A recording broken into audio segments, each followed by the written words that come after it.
વર્તમાન નવા બોર્ડની પ્રથમ સ્થાયી સમિતિની બેઠક પાલિકા ખાતે મળી. વડોદરા મહાનગરપાલિકાની સ્થાયી સમિતિની બેઠક પાલિકા ખાતે મળી હતી. વર્તમાન નવા બોર્ડની પ્રથમ બેઠક તાજેતરમાં નિધન થયેલ સિનિયર ધારાસભ્ય યોગેશ પટેલના માનમાં મૌન પાડી શ્રદ્ધાંજલિ આપી શરૂ કરવામાં આવી હતી. આ પ્રથમમાં 10 કામો મંજૂરી અર્થે મૂકવામાં આવ્યા હતા, જેમાંથી 9 કામોને મંજૂરી આપવામાં આવી છે, જ્યારે 1 કામ નામંજૂર કરવામાં આવ્યું છે. આ બેઠકમાં ઓડિટ વિભાગ, સામાન્ય વહીવટ, પાર્ક્સ એન્ડ ગાર્ડન, આરોગ્ય ખાતું, મિકેનિકલ શાખા જેવા કામોની દરખાસ્ત લેવામાં આવી હતી. બેઠકના અંતે સમિતિના અધ્યક્ષ વર્ષાબેન વ્યાસે મીડિયા સમક્ષ માહિતી આપી હતી. સૌથી પહેલી આજે અમારી પ્રથમ આ બોર્ડની સ્થાયી સમિતિની બેઠક શરૂ કરી અને તરત જ યોગેશ કાકા, જે મોસ્ટ સિનિયર અમારા ધારાસભ્ય શ્રી યોગેશ કાકા હમણાં જ આપણી વચ્ચેથી વિદાય લીધી છે, તો એને શ્રદ્ધાંજલિ અર્પી અને સાથે આશીર્વાદ મેળવ્યા છે કે અમે આપ અમારા માર્ગદર્શક છો, લોક ઉપયોગી કામ અમે પણ વડોદરા શહેરના આ સ્ટેન્ડિંગના સભ્યો સારી રીતે કરી શકે એવી પ્રાર્થના સાથે કામની શરૂઆત કરી. કામની અંદર સૌથી પહેલે જે ઓડિટવાળા આપણા કામ હોય છે એને મંજૂરી આપવામાં આવી છે. અગ્નિશામકમાંથી ઘણા બધા ટ્રેનિંગ માટે જતા હોય છે. 17 આપણા ફાયર વ્યક્તિઓ પણ ટ્રેનિંગ માટે જવાના છે. પણ વિષય વસ્તુ ધ્યાનમાં છે કે આપણા ગયેલા જે રહ્યા એ ઓફિસરો પણ પાછા આવવાના છે, જેથી કરીને અત્યારે ચોમાસાની દ્રષ્ટિએ એક પણ આપણને વ્યક્તિ એવું નહીં થાય કે જ્યાં આપણને માણસની ઘટ પડે. એ સાથે આપણે મંજૂરી આપેલી છે. ઉત્તર ઝોનની અંદર વાર્ષિક ઇજારાની અંદર પણ આપણે કામની અંદર ઉત્તર, દક્ષિણ અને પૂર્વ આ ત્રણેય પ્લાન્ટેશનના કામને આપણે મંજૂરી આપેલી છે. વચ્ચે એક આપણે માનવ દિન વાળું એક કામ છે જેને આપણે અત્યારે મુલતવી રાખ્યું છે. એ ઉપરાંત અમારા સાથી સભાસદ શ્રી વિનોદભાઈ ભરવાડને જે બીમારીના અનુસંધાનમાં એમને બિલ મૂકેલું હતું એને આપણે મંજૂરી આપી છે.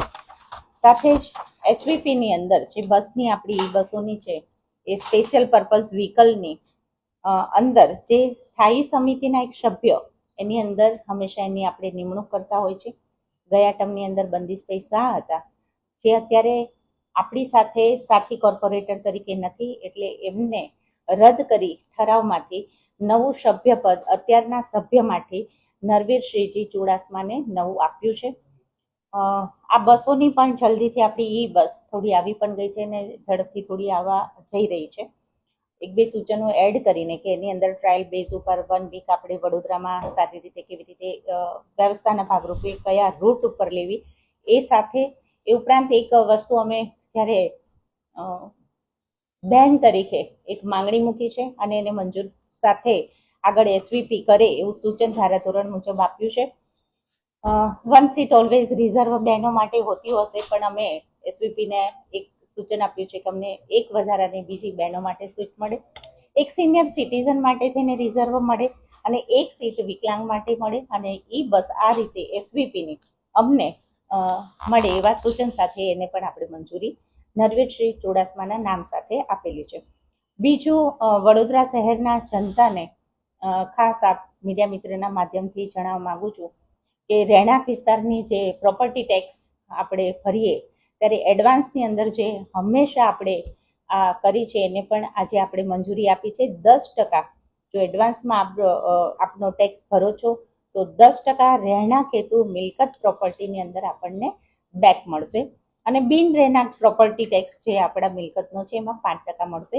એ વાતને પણ આજે અહીંયાથી સ્થાયીના સભ્યએ દરેકે મંજૂરી આપીને આ બધા ઠરાવમાં એક મુલતવી કરીને બાકી બધું મંજૂર કરેલું છે.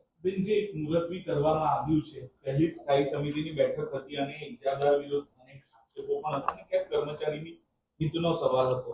શું ચર્ચા થઈ અને ચર્ચાના અંતે આ નિર્ણય લેવાયો છે? આ માનવ દિન કેવી રીતના છે, એ જે માનવ દિન આપ માણસોને જે ભરતી કરી રહ્યા છો કોન્ટ્રાક્ટ બેઝ ઉપર, એની દરેક વસ્તુની ખાતરી કર્યા વગર આપવું અમારા માટે પણ થોડું એક અભ્યાસ માંગી લેતો હતો.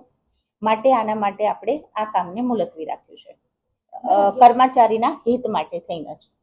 11 કરોડનો એક ઇજારો છે પાર્સલ વાળાનો, એ તમામ ઝોનમાં વહેંચાયેલું છે કે એક જ?